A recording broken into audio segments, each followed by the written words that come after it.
સુરતમાં આગામી 4 થી 5 દિવસ માટે હીટવેવની હવામાન વિભાગ દ્વારા આગાહી કરાઈ છે।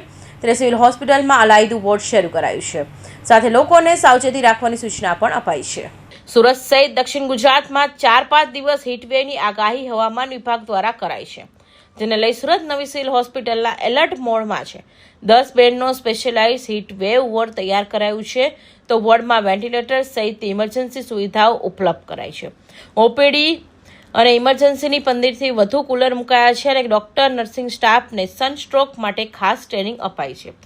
સિવિલના ડોક્ટર દ્વારા બપોરે 12 થી 3 નો ગો ઝોન જાહેર કરાયો છે અને બાળકોને સૂચના અપાઈ છે કે બહાર જવું પડે તો ટોપી કે છત્રી અને પાણી રાખવું જરૂરી છે। ડિહાઇડ્રેશન બચવા પાણી, છાશ, લીંબુ શરબત પીવાના સલાહ અપાઈ છે। ઇમરજન્સી કેસ માટે હોસ્પિટલ સંપૂર્ણ તૈયાર હોવાનું સિવિલ તંત્રએ જણાવ્યું હતું। હાલમાં હવામાન ખાતા તરફથી હીટવેવની આગાહી છે, જેથી અગમચેતીના પગલાં રૂપે સિવિલ હોસ્પિટલમાં કેટલાક પગલાં લેવામાં આવ્યા છે।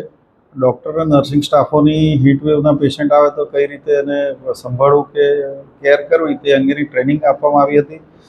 કેઝ્યુઅલ્ટીમાં પણ એ માટેની વ્યવસ્થા કરવામાં આવી છે અને એક 10 બેડનો વોર્ડ પણ બનાવવામાં આવ્યો છે। ચોથા માળે કિડની બિલ્ડિંગમાં બનાવવામાં આવ્યો છે, જ્યાં વેન્ટિલેટર સહિતની તમામ સુવિધાઓ ઉપલબ્ધ છે અને પ્રજાજનોને ખાસ તો એ સંદેશો છે કે અત્યારે હીટવેવ દરમિયાન 12 થી 4 દરમિયાન ખૂબ જ એટલે સૂર્યના કિરણો સીધા પડતા હોય અને ખૂબ ગરમી લાગતી હોય તો એ સંજોગોમાં હીટવેવની શક્યતા વધારે હોય છે અને પર્ટિક્યુલરલી ખાસ કરીને વૃદ્ધો, બચ્ચાઓ અને પ્રેગ્નન્ટ લેડી આ સમય દરમિયાન બને ત્યાં સુધી બહાર ન નીકળે એવું સૂચન છે અને ખાસ કંઈક જરૂરિયાત હોય તો તે માથા પર ટોપી પહેરીને કે છત્રી રાખીને અથવા તો ભીનું કપડું મૂકીને બહાર નીકળે અને પોતાની શરીરને પૂરતું હાઇડ્રેશન મળી રહે એને માટે પાણી, છાશ, લીંબુ પાણી કે કોઈ પણ પ્રકારના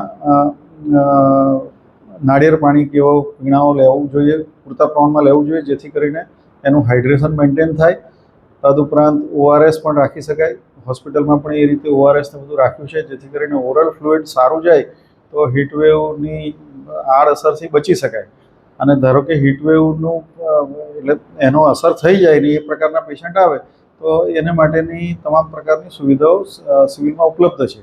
તદુપરાંત અમે સિવિલમાં એર કુલર, મોટા trauma centre, emergency medicine OPD, orthopaedic OPD જ્યાં જ્યાં વધારે ભીડવાળી જગ્યાઓ છે ત્યાં બધી જગ્યાએ મૂક્યા છે, જેથી કરીને વાતાવરણ થોડું ઠંડક રહે અને હીટવેવથી બચી શકાય।